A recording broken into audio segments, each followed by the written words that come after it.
Hi everyone, I have 4 new local scenarios and will explain which one is most preferred for me, but in order for you to understand these scenarios, we first need to zoom out a little bit. Now this is going to go very quickly, so make sure to check out my previous video if you want a detailed explanation. My preferred scenario is this being a wave A followed by a 3-wave in B and then eventually a wave C to the downside, where inside this wave B, looking for this to be a WXY to the upside. The 2 alternative and more bearish scenarios is this being a WXYXZ. However, this wave Z is taking a very long time compared to the structures we had before, so therefore not preferred. The target area for wave Z, however, is a nice confluence with the target box that is still untouched between 27.2k and 26.9k, and then the final scenario is wave 5 ending here, looking for a 1-2-1-2 before eventually a 3 to the downside for much lower prices. However, in this scenario, 3 things I don't like. First of all is this over here, this being a potential diagonal. Wave 3 is longer than wave 1, which means this has to be an expanding diagonal, which is very rare. And also in this blue one, if this is a 1, 2, 3, 4, 5, this wave 5 in blue, well, wave 5 is longer than wave 3, which means that this then also has to be some sort of an expanding diagonal, which is again something I don't like.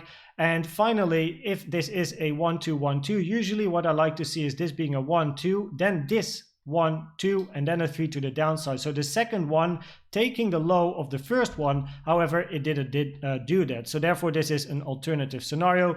If we then zoom in just a little bit, and we are looking for upside again, in this being an A, B, C, then looking for this to be a W and then a WXY in this bigger W. Then we have this wave X over here, whatever it is, and then looking for a Y to the downside. Now, it's funny, of course, that I say whatever it is, but it's actually true. Like, it's very difficult to count these type of ranges. We had the potential long setup when price came down, expecting this WXY. Of course, by now, stop loss break even, but it is very difficult to count this type of stuff. You want to go maybe 5 minute, 3 minute, 15 minute, of course, you might be able to see something, but ranges like these are difficult, and it's actually much better to wait, be disciplined, be patient, and then wait for an impulsive structure to appear. Because an impulsive structure is either a wave A, a wave C, or a wave 1. And with that knowledge, Elliott Wave knowledge on the Bitcoin chart, you can then figure out what might happen over here. So that is exactly what we're going to do with the scenarios I got for you. We're going to determine what this structure is part of.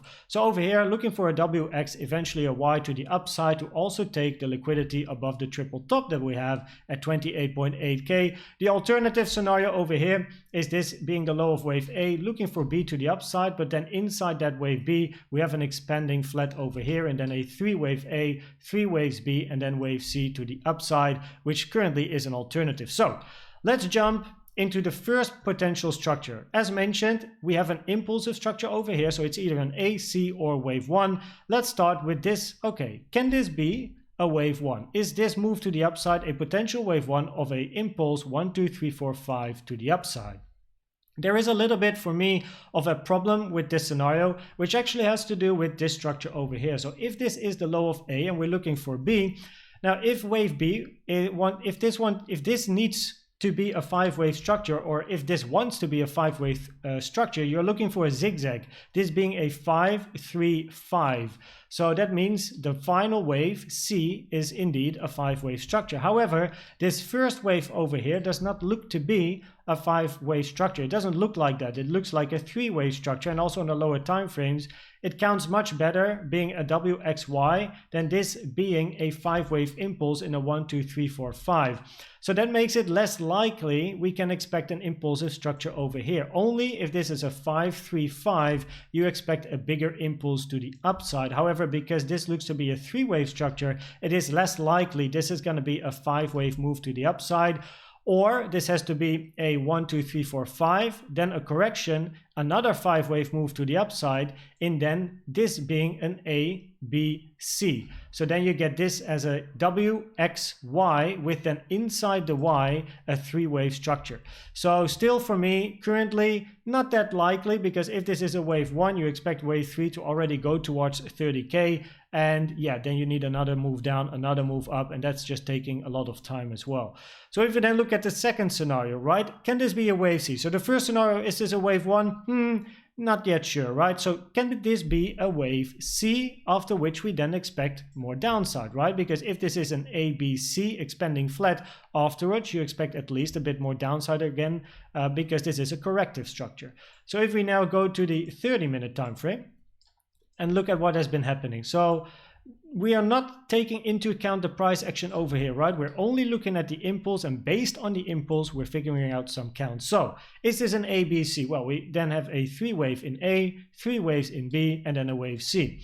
Now this can only be a 5-wave structure C if we're talking about flat scenarios, which basically means you need a 3, 3, 5, where the second 3, the wave B over here, needs to reach at least the 0.9 fib, which already is a rare target for a regular flat. So we're now talking about a regular flat. Also, if this is a regular flat, with this being a 3, 3, and then a C wave 5 move to the upside, the most common target for a regular flat is actually this white box over here. So we're talking about a 3, 3, 5, with the main target being in this white box. However, as you can see, price just shot to the upside way above.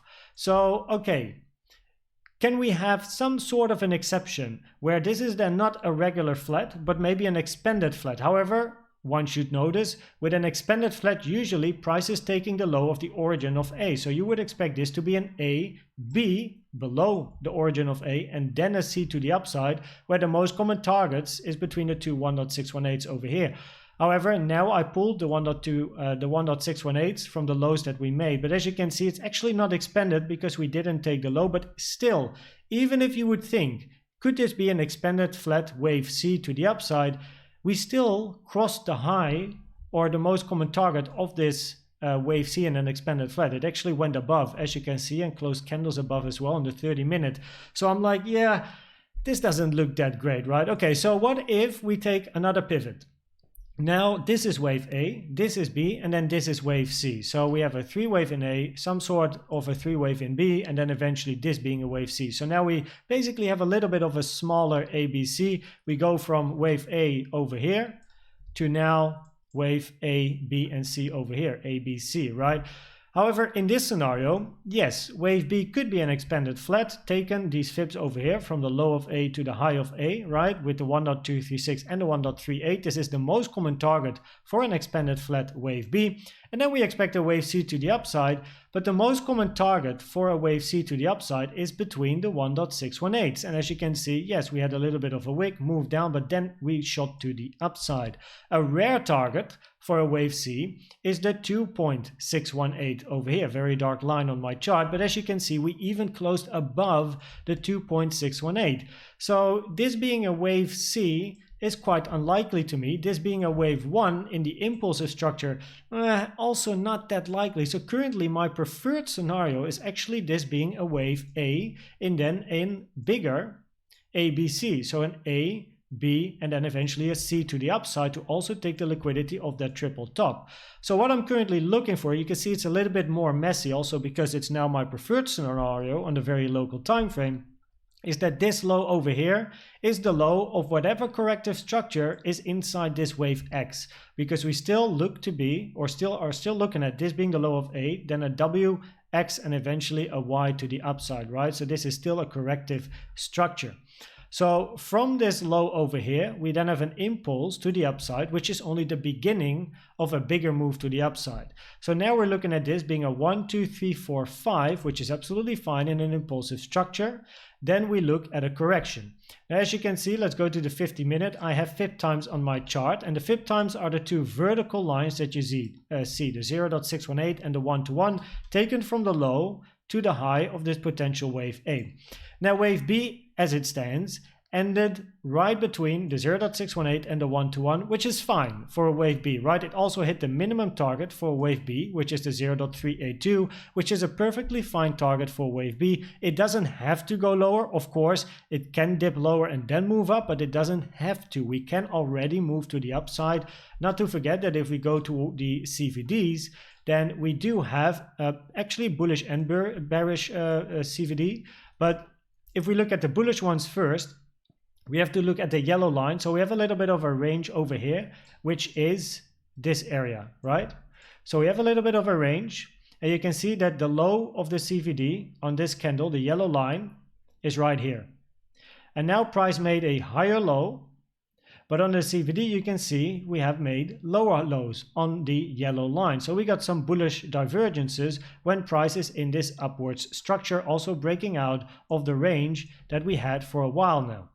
Of course, we do have on the blue line bearish scenarios. Those cannot be forgotten. We are currently having a lower high as it stands, but a higher high on the blue line. Of course, CVDs can be leading, but at the moment it's a bit of a mix. But looking at the impulsive structure, of course, with this then being a wave A, B, looking for upside in C, the bullish ones are preferred, and the blue line can be leading. However, let's just check it out, right?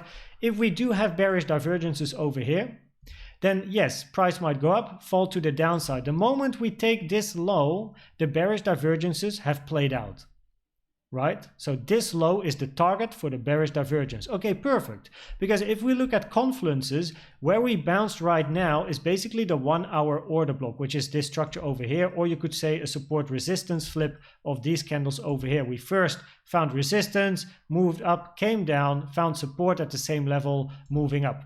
But we do have more support just below this area as well, just in case price wants to come down. First, we have a support resistance flip that we had throughout the whole range over here.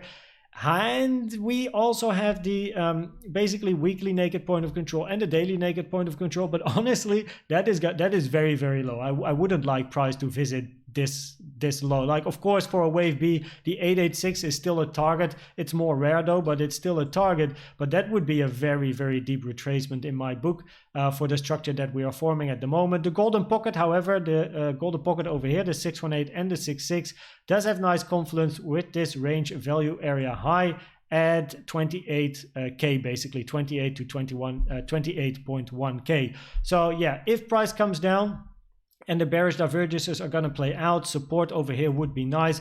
Of course, the longs for the potential long setup, of course, can be laddered from the moment we basically hit the 382 officially, following an ABC scenario. However, the risk to reward is also always a little bit like shit. You know, if you start laddering at the 382, of course, depending on how long you can hold it for, it's still nice.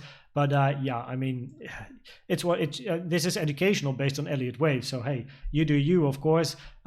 So yeah, one ladders in this scenario, the longs inside the target area for wave B, which is literally between the 0.382 and the 886. Stop loss will be below this low over here, for then the expectation being an ABC. So an A, B, and eventually a C to the upside. With the low that we made at the moment, the target for this wave C, most common target, is the 1 and the 1.236 right here. So that is between the triple top that we would take and the wave 5 high.